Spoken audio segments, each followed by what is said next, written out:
ओम श्री गणेशाय ओम नमः शिवाय। रुद्र संहिता पंचम खंड।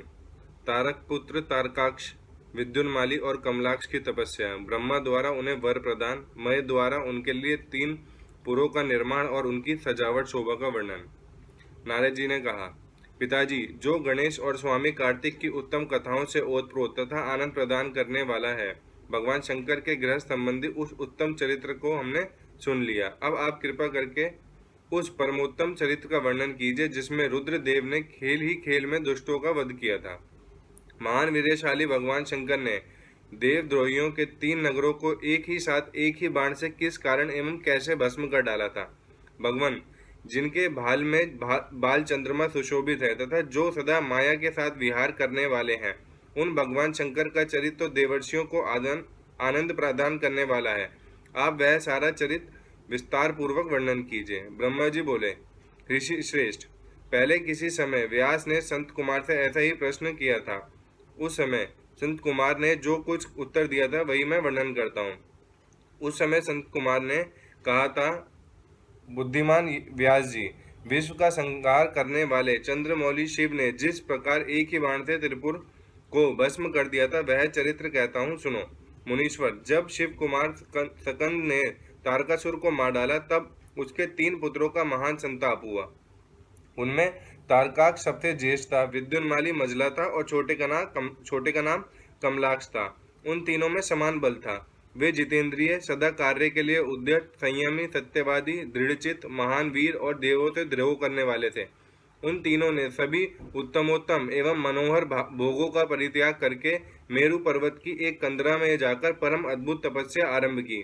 वहां उन्होंने हजारों वर्ष तक ब्रह्मा जी की प्रसन्नता के लिए अत्यंत उग्र तप किया। तब सुर और असुरों के गुरु महायशस्वी ब्रह्मा जी उनकी तपस्या के लिए अत्यंत संतुष्ट होकर उन्हें वर देने के लिए प्रकट हुए।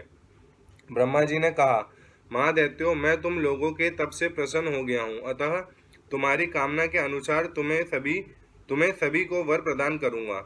देवद्रोहियों, मैं सबकी तपस्या के लिए फलदाता और सर्वथा सब कुछ करने में समर्थ हूँ। अतः बताओ, तुम लोगों ने इतना घोर तप किस लिए किया है।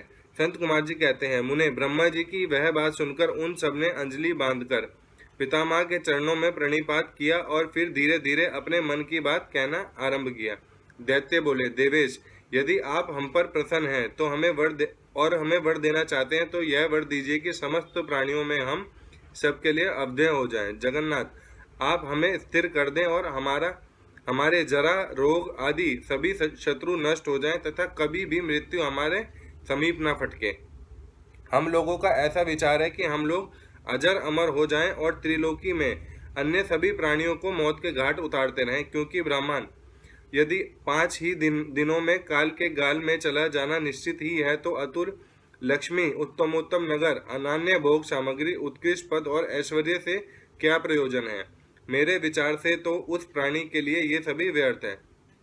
सनत कुमार जी कहते हैं, महर्षि, उन तपस्वी दैत्यों की यह बात सुनकर ब्रह्मा जी अपने स्वामी गिराशाही भगवान शंकर का ध्यान करके बोले। ब्रह्मा जी ने कहा, असुरो, अमृतत्व सभी को नहीं मिल सकता, अतः तुम लोग अपना यह विचार छोड़ दो।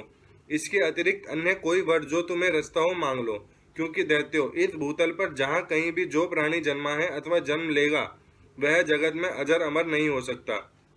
इसलिए पाप रहित असुरो, तुम लोग स्वयं अपनी बुद्धि से विचार कर मृत्यु की वंचना करते हुए कोई ऐसा दुर्लभ एवं दुस्साध्य वर मांग लो जो देवता और असुरों के लिए अशक्य हो। उस प्रसंग में तुम लोग अपने बल का आश्रय लेकर पृथक पृथक अपने मरण में किसी हेतु को मांग लो, जिससे तुम्हारी रक्षा हो जाए और मृत्यु तुम्हें वर्ण ना कर सके। संत कुमार जी कहते हैं, महर्षि, ब्रह्मा जी के ऐसे वचन सुनकर वे 2 घड़ी तक ध्यानस्थ हो गए। फिर कुछ सोच विचार कर सर्वलोक पितामह ब्रह्मा जी से बोले। दैत्यों ने कहा, भगवान, यद्यपि हम लोग प्रबल पराक्रमी हैं, तथापि हमारे पास कोई ऐसा घर नहीं है जहां हम शत्रुओं से सुरक्षित रहकर सुखपूर्वक निवास कर सकें। अतः आप हमारे लिए ऐसे 3 नगरों का निर्माण करा दीजिए जो अत्यंत अद्भुत और संपूर्ण संपत्तियों से संपन्न हो तथा देवता जिनका प्रादर्शन ना कर सके। लोकेश, आप तो जगत गुरु हैं, हम लोग आपकी कृपा से ऐसे 3 पुरों में अधिष्ठित होकर इस पृथ्वी पर विचरण करेंगे। इसी बीच तारकाक्ष ने कहा कि विश्वकर्मा, मेरे लिए जिस नगर का निर्माण करे वह स्वर्णमय हो और देवता भी उसका भेदन ना कर सके। तत्पश्चात कमलाक्ष ने चांदी के बने हुए अत्यंत विशाल नगर की याचना की और विद्युन्माली ने प्रसन्न होकर वज्र के समान कठोर लोहे का बना हुआ बड़ा नगर मांगा।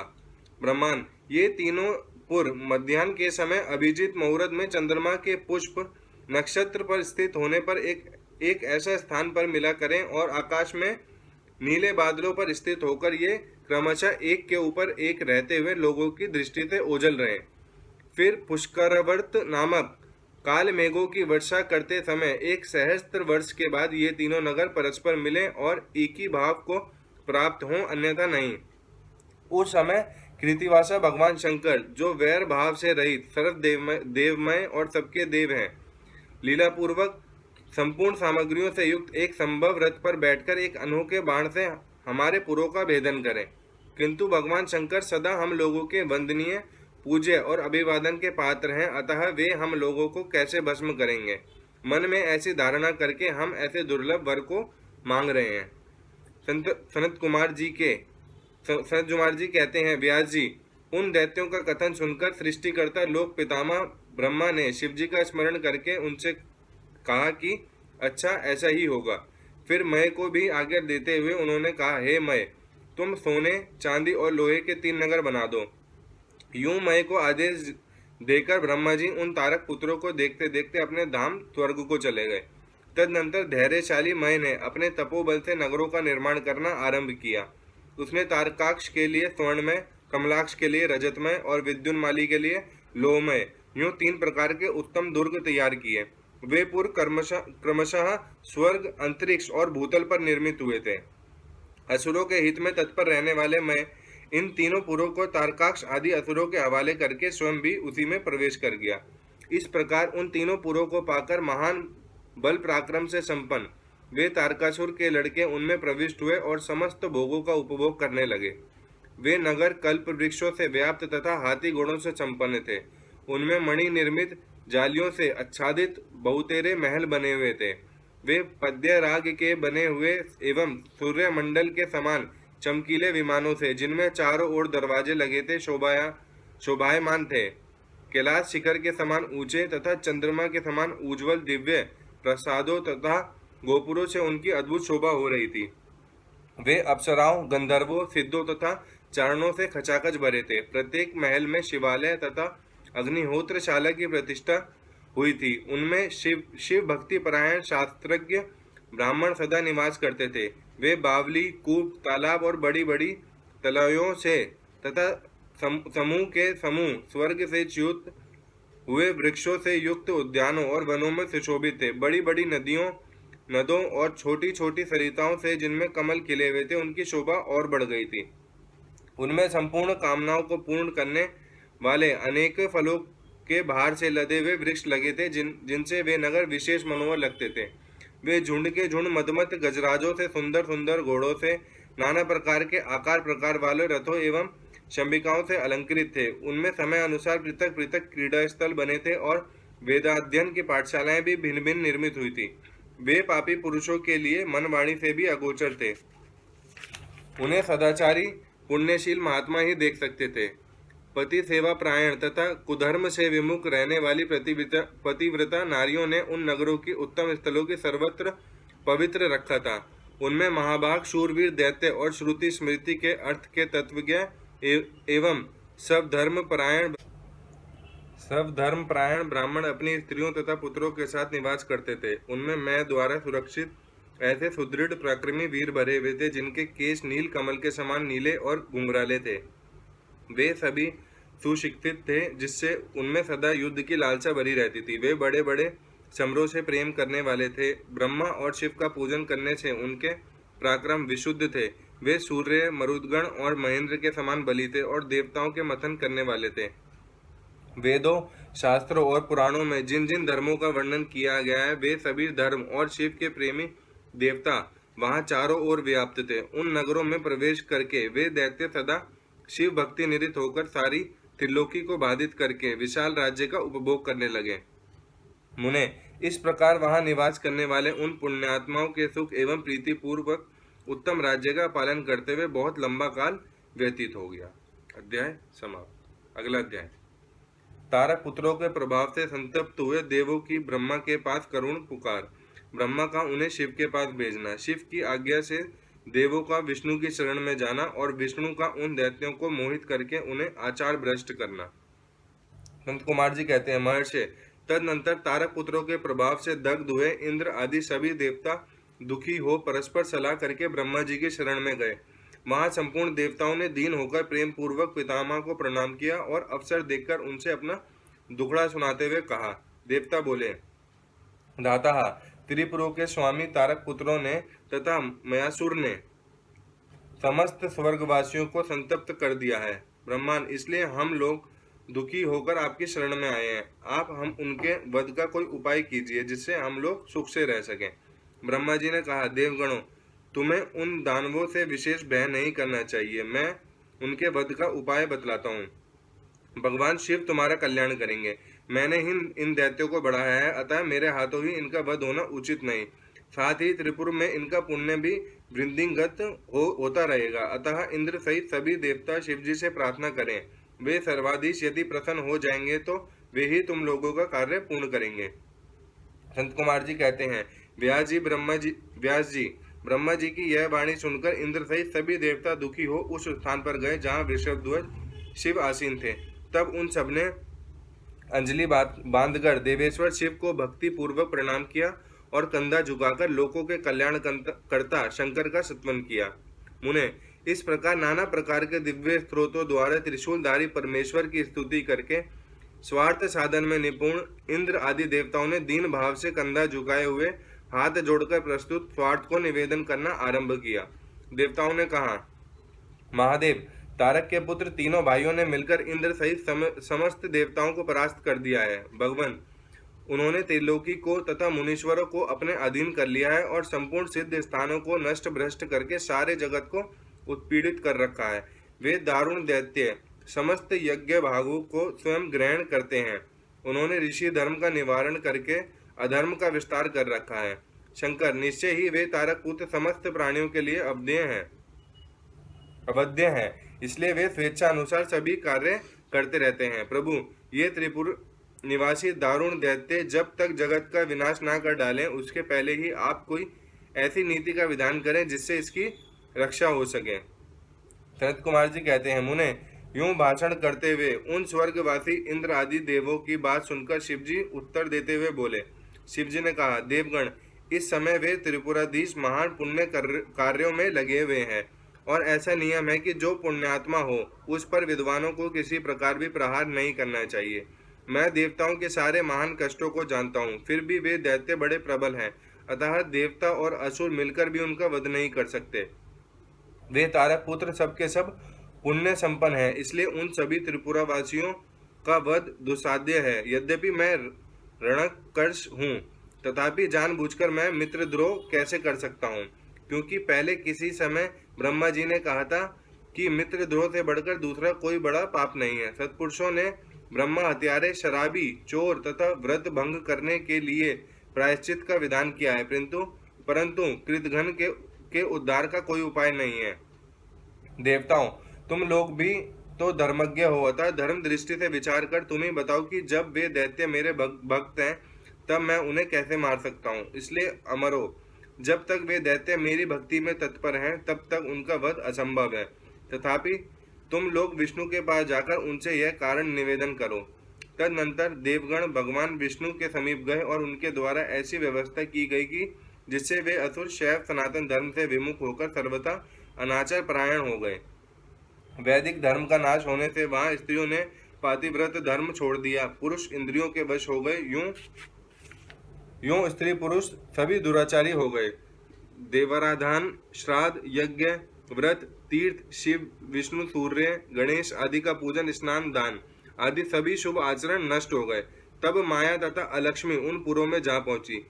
तब से प्राप्त लक्ष्मी वहां से चली गई। इस प्रकार वहां अधर्म का विस्तार हो गया। मुने, तब शिवेच्छा से भाइयों सहित उस दैत्यराज की तथा मय की भी शक्ति कुंठित हो गई। अध्याय समाप्त। अगला अध्याय। देवों का शिवजी के पास जाकर उनका सत्वन करना। शिवजी के त्रिपुर वध के लिए उद्यत न होने पर ब्रह्मा और विष्णु का उन्हें समझाना, विष्णु के बतलाए हुए शिव मंत्र का देव द्वारा तथा विष्णु द्वारा जप, शिवजी की प्रसन्नता और उनके लिए विश्वकर्मा द्वारा सर्वदेवमय रथ का निर्माण। व्यास जी ने पूछा, सनत कुमार जी, जब भाइयों तथा पुरवासियों सहित उन दैत्यराज की बुद्धि विशेष रूप से मोहाच्छन्न हो गई, तब उसके बाद कौन सी घटना घटी, विवो वह सारा वृतांत वर्णन कीजिए। सनत कुमार जी ने कहा, महर्षि, जब तीनों पुरों की पूर्वोक्त दिशा हो गई, दैत्यों ने शिवार्चन का परित्याग कर दिया, संपूर्ण स्त्री धर्म नष्ट हो गया और चारों ओर दुराचार फैल गया, तब भगवान विष्णु और ब्रह्मा के साथ सब देवता कैलाश पर्वत पर गए और सुंदर शब्दों में शिव की स्तुति करने लगे। महेश्वर देव, आप परमोत्कृष्ट आत्मबल से संपन्न हैं, आप ही सृष्टि के कर्ता ब्रह्मा, पालक विष्णु और संहर्ता रुद्र हैं, पर ब्रह्मा स्वरूप है, आपको नमस्कार है। यूं महादेव जी का सत्वन करके देवों ने उन्हें साष्टांग प्रणाम किया। फिर भगवान विष्णु ने जल में खड़े होकर अपने स्वामी परमेश्वर शिव का मन ही मन स्मरण करके तन्मय हो दक्षिणामूर्ति के द्वारा प्रकटित रुद्र मंत्र का 1.5 करोड़ की संख्या तक जप किया। तब तक सभी देवता उन महेश्वर में मन लगाकर यूं उनकी स्तुति करते रहे। देवों ने कहा, प्रभु, आप समस्त प्राणियों के आत्मस्वरूप, कल्याणकर्ता और भक्तों की पीड़ा हरने वाले हैं। आपके गले में नीला चिन्ह है, जिससे आप नीलकंठ कहलाते हैं। आप चिद्रूप एवं प्रचेता हैं। आप रुद्र को हमारा प्रणाम है। असुर निकंदन, आप ही हमारी सारी आपत्तियों का निवारण करने वाले हैं, अतः सदा से आप ही हमारी गति और आप ही सर्वथा हम लोगों के वंदनीय हैं। आप सबके आदि हैं और आप ही अनादि भी हैं। आप ही आनंद स्वरूप, अव्यय प्रभु, प्रकृति पुरुष के भी साक्षात दृष्टा और जगदीश्वर हैं। आप ही रजोगुण, सत्वगुण और तमोगुण के आश्रय से ब्रह्मा, विष्णु और रुद्र होकर जगत के कर्ता, भर्ता और संहारक बनते हैं। आप ही इस भवसागर से तारने वाले हैं। आप समस्त प्राणियों के स्वामी, अविनाशी, वरदाता, वाणमय स्वरूप, वेद प्रतिपाद्य और वाच्य वाचकता से रहित हैं। योग वेता योगी, आप ईशान से मुक्ति की याचना करते हैं। आप योगियों के हृदय कमल की कर्णिका पर विराजमान रहते हैं। वेद और संतजन कहते हैं कि आप पर ब्रह्मा स्वरूप, तत्वरूप, तेजोराशि और परात्पर हैं। सर्वे, आप सर्वव्यापी, सर्वात्मा और त्रिलोकी के अधिपति हैं। भव, इस जगत में जिसे परमात्मा कहा जाता है, वे आप ही हैं। जगत गुरु, इस जगत में जिसे देखने, सुनने, सत्वन करने तथा जानने योग्य बताया जाता है, जो अणु से भी सूक्ष्म तथा महान से भी महान है, वह आप ही हैं। आप चारों ओर हाथ, पैर, नेत्र, सिर, मुख, कान और नाक वाले हैं, अतः आपको चारों ओर से नमस्कार है। सर्वव्यापन, आप सर्वज्ञ, सर्वेश्वर, अनावृत और विश्व रूप हैं। आप विरूपाक्ष को सब ओर से अभिवादन है। आप सर्वेश्वर, भवाध्यक्ष, सत्यमय, कल्याणकर्ता, अनुपमय और करोड़ों सूर्यों के समान प्रभावशाली हैं। आपको हम चारों ओर से दंडवत प्रणाम करते हैं।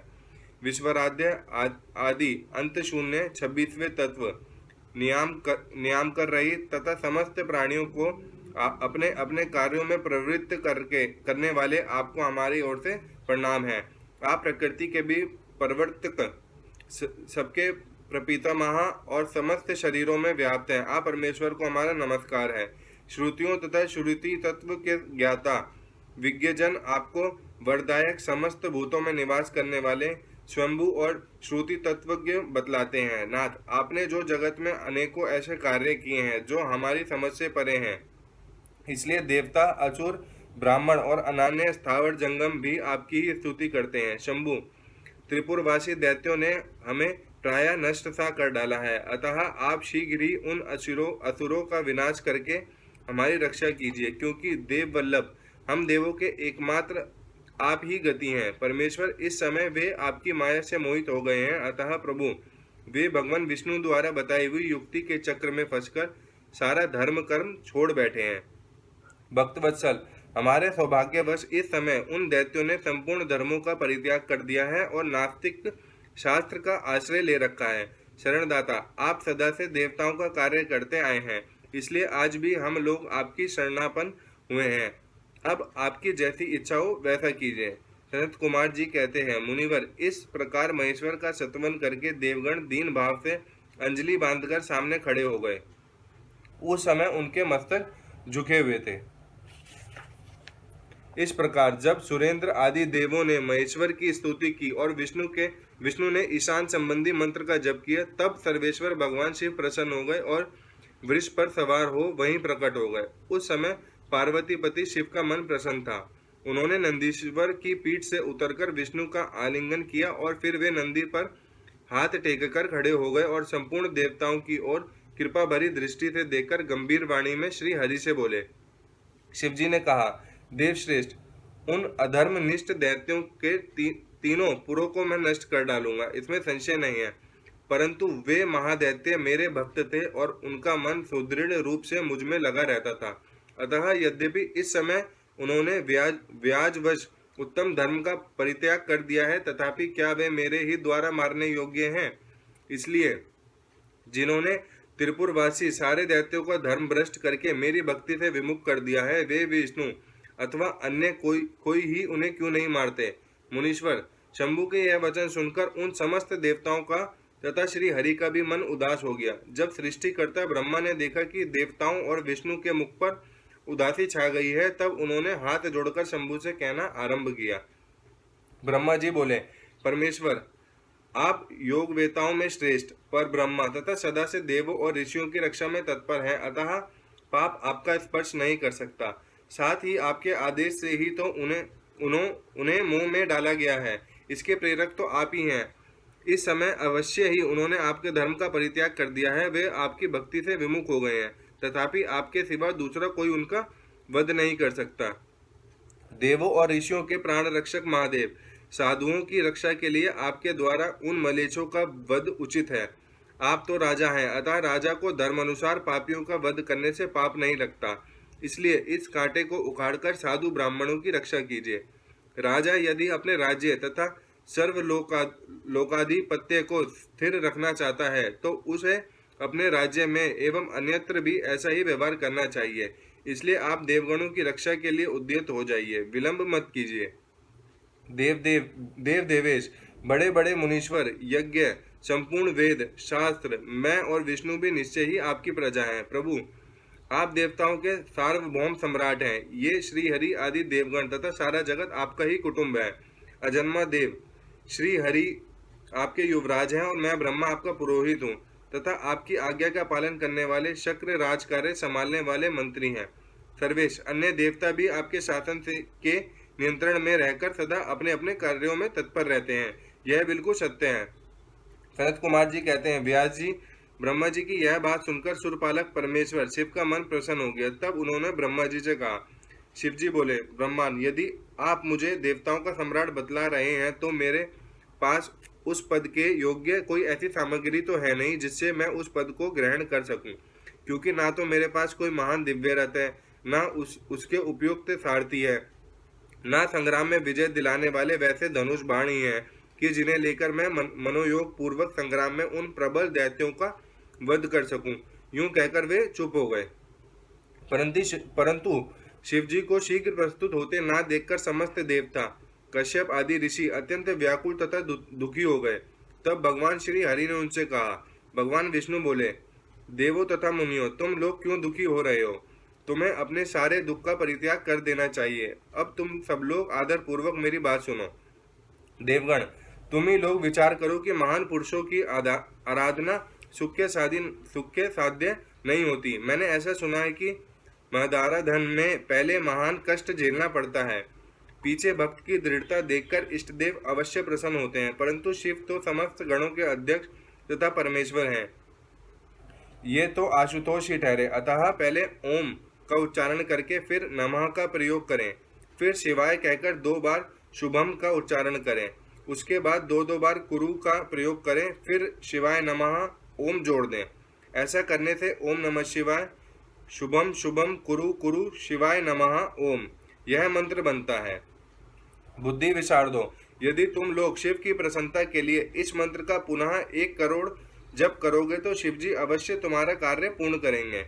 मुने, प्रभावशाली श्री हरि ने जब यूं कहा, तब सब देवता पुनः शिवराधना में लग गए। तत्पश्चात श्री हरि भी देवों तथा मुनियों के कार्य को सिद्धि के हेतु शिव में मन लगाकर विशेष रूप से विधि पूर्वक जप में तत्पर हो गए। मुनिश्रेष्ठ, इधर देवगण धैर्य संपन्न हो बारंबार शिव शिव यूं उच्चारण करते हुए 1 करोड़ जप करके सामने खड़े हो गए। इसी समय स्वयं साक्षात शिव पूर्वोक्त स्वरूप धारण करके प्रकट हो गए और यूं कहने लगे। श्री शिव जी बोले, हरे ब्रह्मांड, देवगण तथा उत्तम व्रत का पालन करने वाले मुनियों, मैं तुम लोगों के इस जप से प्रसन्न हो गया हूँ, अतः अब तुम लोग अपना मनोवांछित वर मांग लो। देवताओं ने कहा, देवादिदेव कल्याणकर्ता जगदीश्वर, यदि आप हम पर प्रसन्न हैं तो देवों की विकलता का विचार करके शीघ्र ही त्रिपुर का संहार कर दीजिए। परमेश्वर, आप दीनबंधु तथा कृपा की खान है। आपने ही सदा से हम देवताओं की बारंबार विपत्तियों से रक्षा की है, अतः इस समय भी आप हमारी रक्षा कीजिए। सनत कुमार जी कहते हैं, ब्रह्मांड, तब ब्रह्मा और विष्णु सहित देवों की वह बात सुनकर शिवजी मन ही मन प्रसन्न हुए और पुनः इस प्रकार बोले। महेश्वर ने कहा, हरे ब्रह्मांड, देवगण तथा मुनियों, अब त्रिपुर को नष्ट हुआ ही समझो। तुम लोग आदर पूर्वक मेरी बात सुनो और उसके अनुसार कार्य करो। मैंने पहले जिस दिव्य रथ, सारथी, धनुष और उत्तम बाण को अंगीकार किया है, वह सब शीघ्र ही तैयार करो। विष्णु तथा विदे, निश्चय ही तुम दोनों त्रिलोकी के अधिपति हो, इसलिए तुम्हें चाहिए कि मेरे लिए प्रयत्न पूर्वक सम्राट के योग्य सारा उपकरण प्रस्तुत कर दो। तुम दोनों सृष्टि के सृजन और पालन कार्य में नियुक्त हो, अतः त्रिपुर को नष्ट हुआ समझकर देवताओं की सहायता के लिए यह कार्य अवश्य करो। यह शुभ मंत्र जिसका तुम लोगों ने जप किया है, महान पुण्यमय तथा मुझे प्रसन्न करने वाला है। यह भुक्ति मुक्ति का दाता, संपूर्ण कामनाओं का पूरक और शिव भक्तों के लिए आनंदप्रद है। यह स्वर्ग कामी पुरुषों के लिए धन, यश और आयु की वृद्धि करने वाला है। यह निष्काम के लिए मोक्ष तथा साधन करने वाले पुरुषों के लिए भुक्ति मुक्ति का साधक है। जो मनुष्य पवित्र होकर सदा इस मंत्र का कीर्तन करता, सुनता है अथवा दूसरों को सुनाता है, उसकी सारी अभिलाषाएं पूर्ण हो जाती हैं। सनत कुमार जी कहते हैं, मुने, परमात्मा शिव की यह बात सुनकर सभी देवता परम प्रसन्न हुए और ब्रह्मा तथा विष्णु को तो विशेष आनंद प्राप्त हुआ। उस समय विश्वकर्मा ने शिव के आज्ञा अनुसार विश्व के हित के लिए एक सर्वदेवमय तथा परम शोभन दिव्य रथ का निर्माण किया। अध्याय समाप्त। अगला अध्याय, सर्वदेवमय रथ का वर्णन। शिवजी का उस रथ पर चढ़कर युद्ध के लिए प्रस्थान, उनका पशुपति नाम पड़ने का कारण, शिवजी द्वारा गणेश का पूजन और त्रिपुर मय दानव का त्रिपुर से जीवित बच निकलना। व्यास जी ने कहा, क्षय प्रवर सनत कुमार जी, आपकी बुद्धि बड़ी उत्तम है, आप सर्वज्ञ हैं। तात, आपने परमेश्वर शिव की जो कथा सुनाई है वह अत्यंत अद्भुत है। अब बुद्धिमान विश्वकर्मा ने शिवजी के लिए जिस देवमय एवं परमोत्कृष्ट दिव्य रथ का निर्माण किया था उसका वर्णन कीजिए। सूत जी कहते हैं, मुने, व्यास जी की यह बात सुनकर मुनीश्वर सनत कुमार शिव जी के चरण कमलों का स्मरण करके बोले। सनत कुमार जी ने कहा, महाबुद्धिमान मुनिवर व्यास जी, मैं शिव जी के पाद पाद्यों का स्मरण करके अपनी बुद्धि के अनुसार रथ के निर्माण कथा का वर्णन करता हूँ, सुनो। तदनंतर विश्वकर्मा ने रुद्रदेव के लिए बड़े यत्न से आदर पूर्वक सर्वलोक में दिव्य रथ की रचना की। वह सर्वसम्मत तथा सर्वभूतमय रथ सुवर्ण का बना हुआ था।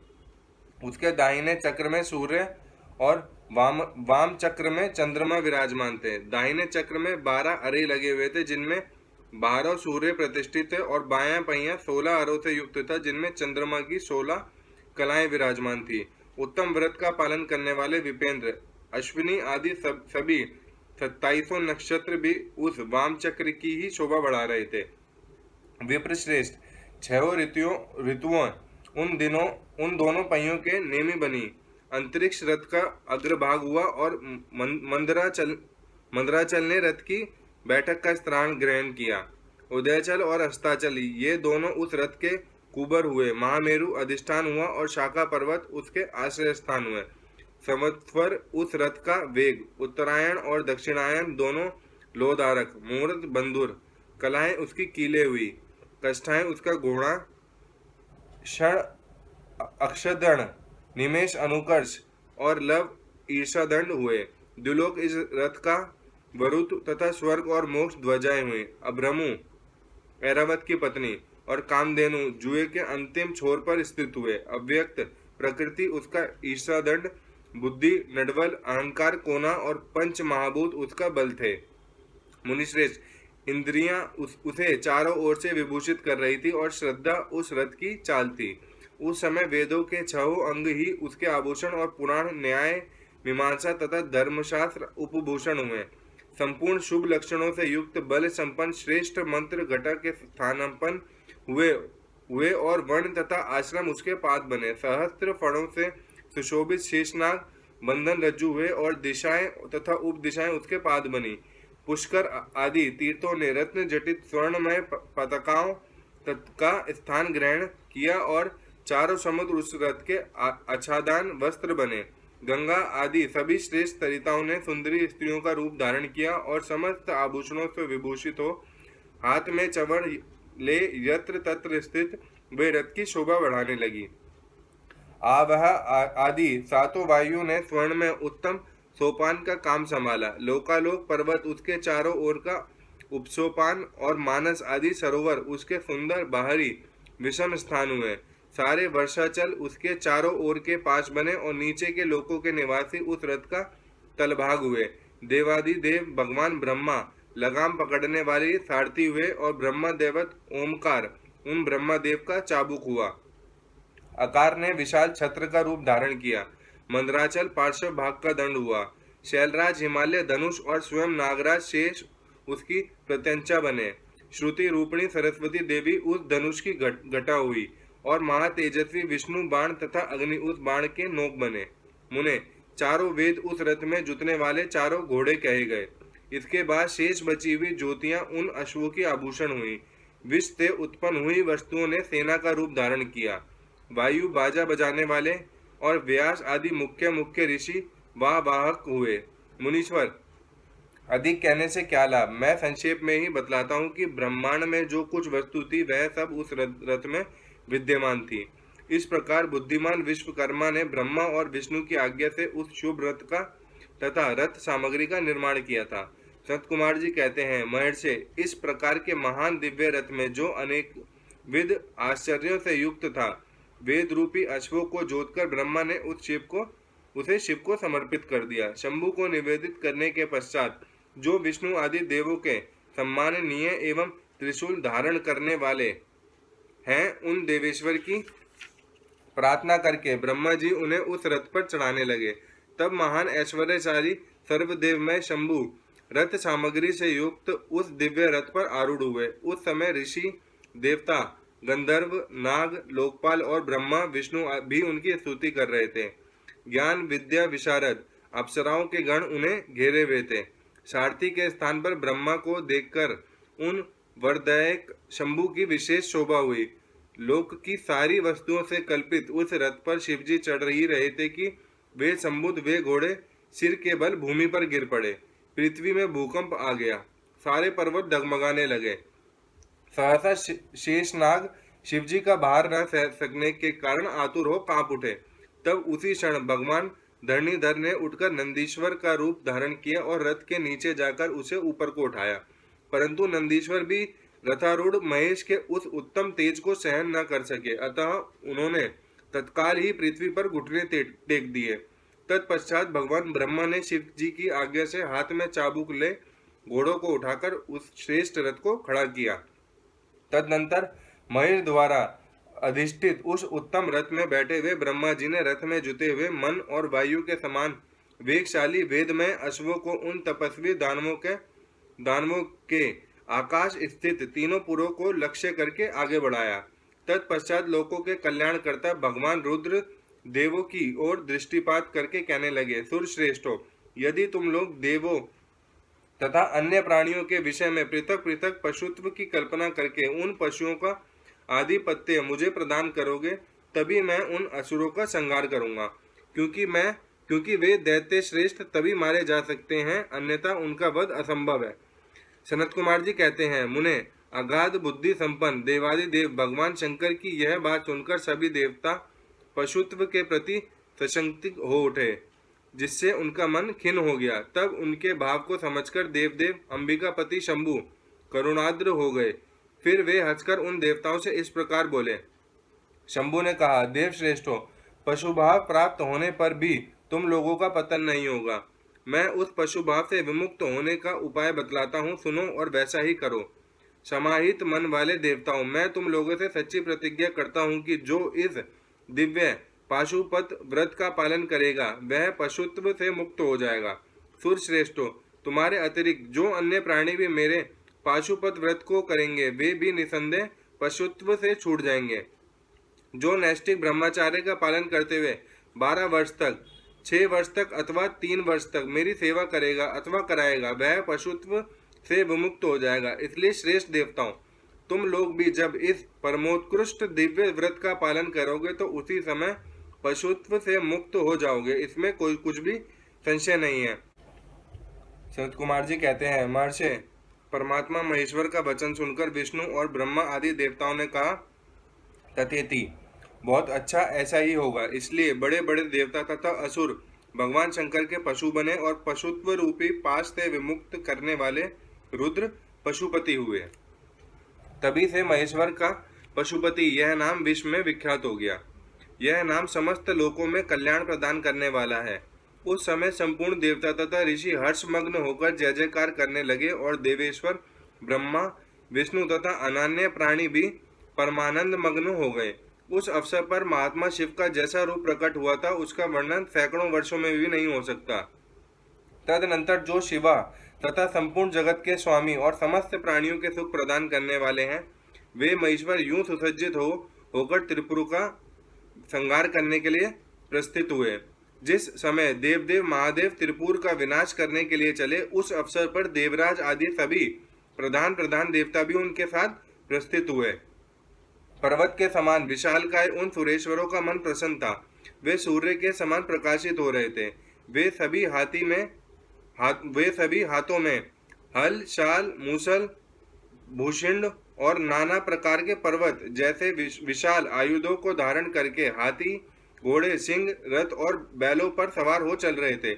उस समय जिनके शरीर परम प्रकाशमान थे और मन महान उत्साह से संपन्न थे तथा जो नाना प्रकार के अस्त्र शस्त्रों से सुसज्जित थे, वे इंद्र, ब्रह्मा और विष्णु आदि देव शंभु की जय जयकार बोलते हुए महेश्वर के आगे आगे चले। सभी दंडी एवं जटाधारी मुनि हर्ष मनाने लगे और आकाशचारी सिद्ध तथा चारण पुष्पों की वृष्टि करने लगे। विपेंद्र, त्रिपुर की यात्रा करते समय जितने गणेश्वर शिवजी के साथ थे उनकी गणना करके कौन पार पा सकता है, तथापि मैं कुछ का वर्णन करता हूँ। योगिन, समस्त गणराजों में श्रेष्ठ भृंगी गणेश्वर तथा देवगणों से गिरकर विमान पर आरूढ़ हो महेंद्र की भांति त्रिपुर का विनाश करने के लिए चले। उनके साथ साथ केश, विगतवास, महाकेश, महाज्वर, सोमवली, सवर्ण, सोमप, सनक, सोमदृक, सूर्यवर्चा, सूर्य परेक्षण, सूर्याक्ष, सूर्यनामा, सुर, सुंदर, प्रस्कंद, कुंदर, चंड, कंपन, अतिकंपन, इंद्र, इंद्रजय, यंता, हिमकर, शाताक्ष, पंचाक्ष, सहस्त्राक्ष, महोदर, सतीजहु, शातास्य, रंक, कपूर, पुतन, द्विशिक, त्रिशिक, अहंकार कारक, अजवक्त्र, अष्टवक्त्र, हयवक्त्र, अर्धवक्त्र आदि बहुत से अप्रेम्य बलशाली वीर गणाध्यक्ष लक्ष्य लक्षण की परवाह न करते हुए महेश्वर को घेर कर चल रहे थे। व्यास जी, तदनंतर महादेव शंभु संपूर्ण सामग्रियों सहित उस रथ पर स्थित हो उन सूरद्रोहियों के तीनों पुरों को पूर्णतः दग्ध करने के लिए उद्यत हुए। उन्होंने रथ के शीर्ष स्थान पर स्थित हो उस महान अद्भुत धनुष पर प्रत्यंचा चढ़ाई और उस पर उत्तम बाण का संधान करके वे रोषावेश से होठ को चाटने लगे। फिर धनुष की मूठ को दृढ़ता पूर्वक पकड़कर और दृष्टि में दृष्टि मिलाकर वे वहां अचल भाव से खड़े हो गए, परंतु उनके अंगूठे के अग्रभाग में स्थित होकर गणेश निरंतर पीड़ा पहुंचाते रहे, जिससे वे तीनों पुर त्रिशूलधारी शंकर का लक्ष्य नहीं बन सके। तब धनुष बाणधारी मुंजकेश विरूपाक्ष शंकर ने परम शोभन आकाशवाणी सुनी। उस व्योमवाणी ने कहा, ऐश्वर्यशाली जगदीश्वर, जब तक आप इन गणेश की अर्चना नहीं कर लेंगे तब तक इन तीनों पुरों का संहार नहीं कर सकेंगे। तब ऐसी बात सुनकर अंधकासुर के निहंता भगवान शिव ने भद्रकाली को बुलाकर गजानन का पूजन किया। जब हर्षपूर्वक विधि विधान सहित अग्रभाग में स्थित उन विनायक की पूजा की गई तब वे प्रसन्न हो गए फिर तो भगवान शंकर को उन तारक पुत्र महामनस्वी दैत्यों की तीनों नगर की यथोक्त रूप से आकाश में स्थित दिख पड़े। इस विषय में कुछ लोग ऐसा कहते हैं कि जब शिवजी स्वयं स्वतंत्र पर ब्रह्मा सगुण निर्गुण सबके द्वारा अलक्ष्य स्वामी परमात्मा निरंजन पंचदेव में पंचदेवों के उपास्य और परात्पर प्रभु हैं, वे ही सबके उपास्य हैं और उनका उपास्य कोई नहीं है, तब सबके वंदनीय पर ब्रह्मा स्वरूप उन देवेश्वर महेश्वर के विषय में यह बात उचित नहीं जान पड़ती कि उनकी कार्य सिद्धि अन्य की कृपा पर अवलंबित हो, परंतु मुने उन देवादिव देव वरदानी महेश्वर के चरित्र में लीलावश सब कुछ घटित हो सकता है। अस्तु। इस प्रकार जब गणाधिप का पूजन करके महादेव जी स्थित हुए, तब वे तीनों पुर कालवश शीघ्र ही एकता को प्राप्त हो गए। मुने उन त्रिपुरों को परस्पर मिलकर एक हो जाने पर महान आत्मबल से संपन्न देवताओं को महान हर्ष हुआ। तब संपूर्ण देवगण सिद्ध और परमर्षि अष्टमूर्तिधारी शिव की स्तुति करके उच्च स्वर से जय जयकार करने लगे। उस समय ब्रह्मा और जगदीश्वर विष्णु ने कहा, महेश्वर तारक के पुत्र उन त्रिपुर निवासी दैत्यों के वध का समय भी आ गया है विभो, इसलिए ये पुर एकता को प्राप्त हो गए हैं। अतः देवेश, जब तक ये त्रिपुर पुनः विलग हो उसके पहले ही आप बाण छोड़कर इन्हें भस्म कर डालिए और देवताओं का कार्य सिद्ध कीजिए। मुने तदनंतर शिवजी ने धनुष की डोरी चढ़ाकर उस पर पूज्य पाशुपतास्त्र नामक बाण का संधान किया और उसे वे त्रिपुर पर छोड़ने का विचार करने लगे। शंकर जी ने जिस समय अपने अद्भुत धनुष को खींचा था, उस समय अभिजीत मुहूर्त चल रहा था। उन्होंने धनुष की टंकार तथा दुस्साह सिंहनाद करके अपना नाम घोषित किया और उन महासुरों को ललकार कर करोड़ों सूर्य के समान प्रकाशमान उस भीषण बाण को उन पर छोड़ दिया। तब जिसके नोक पर अग्निदेव प्रतिष्ठित थे और जो विशेष रूप से पाप का विनाशक तथा विष्णुमय था, उस महान ज्वालमायन शीघ्रगामी बाण ने उन त्रिपुर निवासी दैत्यों को दग्ध कर दिया। तत्पश्चात वे तीनों पुर भी भस्म हो गए और एक साथ ही चारों समुद्र रूपी मेखला वाली भूमि पर गिर पड़े। उस समय शिवजी की पूजा का अतिक्रमण कर देने के कारण सैकड़ों दैत्य उस बाण स्थित अग्नि से जलकर हाहाकार मचा रहे थे। जब भाइयों सहित तारकाक्ष जलने लगा, तब उसने अपने स्वामी भक्त वत्सल भगवान शंकर का स्मरण किया और मन ही मन महादेव को देखकर परम भक्ति पूर्वक नाना प्रकार से विलाप करता हुआ वह उनसे कहने लगा। तारकाक्ष बोला, बब आप हम पर प्रसन्न हैं, यह हमें ज्ञात हो गया है। इस समय सत्य के प्रभाव से आप फिर कब भाइयों सहित हमको दग्ध करेंगे। भगवान, जो देवता और असुरों के लिए अप्राप्य है, वह आपके हाथ से मरण रूप दुर्लभ लाभ हमें प्राप्त हो गया है। अब जिस जिस योनि में हम जन्म धारण करेंगे, वहां हमारी बुद्धि आपकी भक्ति से भावित रहे।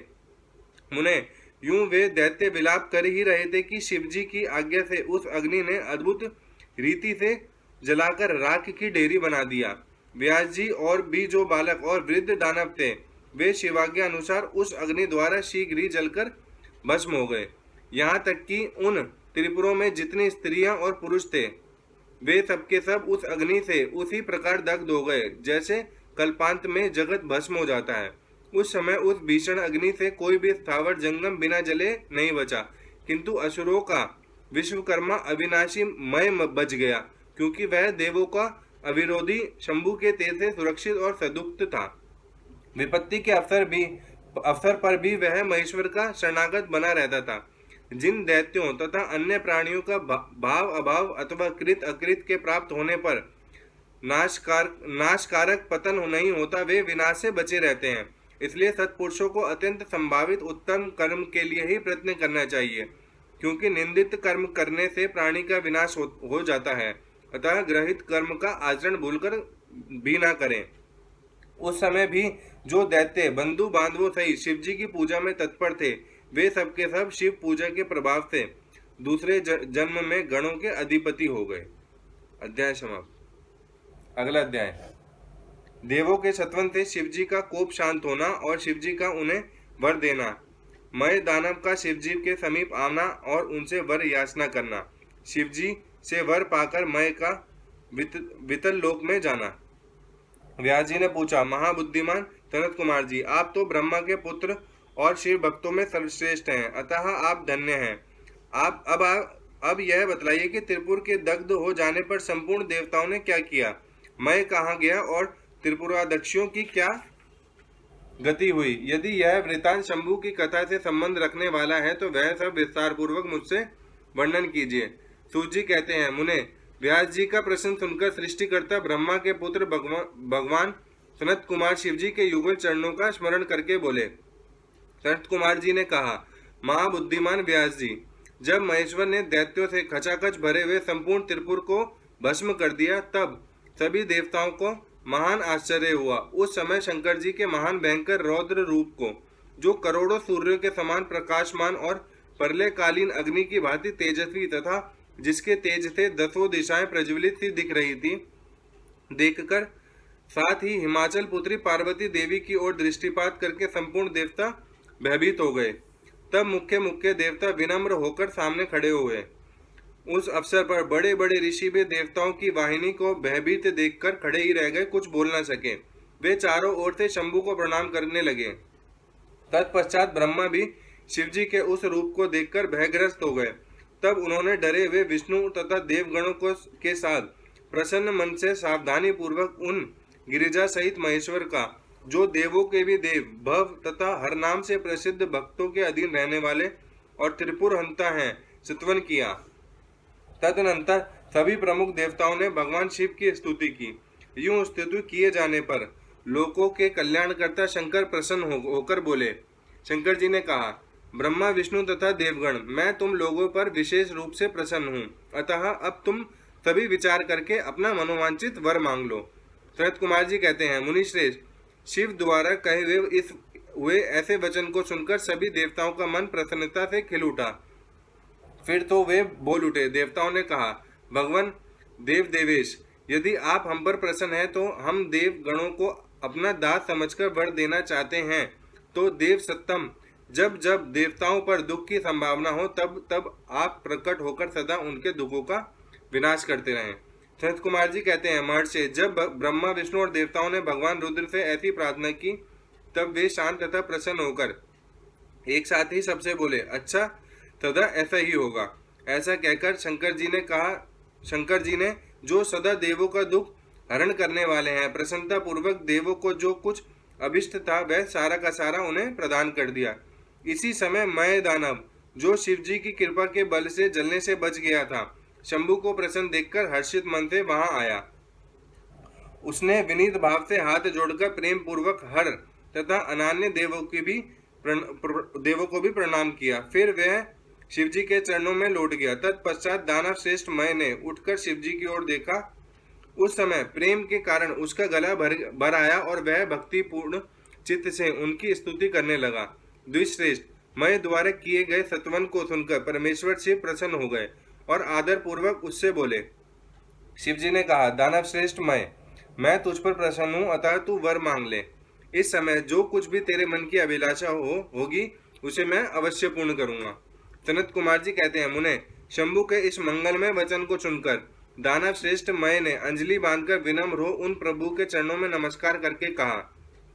मय बोला, देवादिदेव महादेव, यदि आप मुझ पर प्रसन्न हैं और मुझे वर पाने का अधिकारी समझते हैं तो अपनी शाश्वती भक्ति प्रदान कीजिए। परमेश्वर, मैं सदा अपने भक्तों से मित्रता रखूं, दीनों पर सदा मेरा दया भाव बना रहे और अनान्य दुष्ट प्राणियों की मैं उपेक्षा करता रहूं। महेश्वर, कभी भी मुझ में आसुर भाव का उदय ना हो। नाथ, निरंतर आपके शुभ भजन में तल्लीन रहकर निर्भय बना रहूं। सनत कुमार जी कहते हैं, व्यास जी, शंकर तो सबके स्वामी तथा भक्तवत्सल हैं। मैंने जब इस प्रकार उन परमेश्वर की प्रार्थना की तब वे प्रसन्न होकर मय से बोले। महेश्वर ने कहा, दानव सत्तम, तू मेरा भक्त है, तुझमें कोई विकार नहीं है, अतः तू धन्य है। अब मैं तेरा जो कुछ भी अभिष्ट वर है वह सारा का सारा तुझे प्रदान करता हूँ। अब तू मेरी आज्ञा से अपने परिवार सहित वितल लोक को चला जा, वह स्वर्ग से भी रमणीय है। तू वहाँ प्रसन्न चित्त से मेरा भजन करते हुए निर्भय होकर निवास कर। मेरी आज्ञा से कभी भी तुझमें आसुर भाव का प्राकट्य नहीं होगा।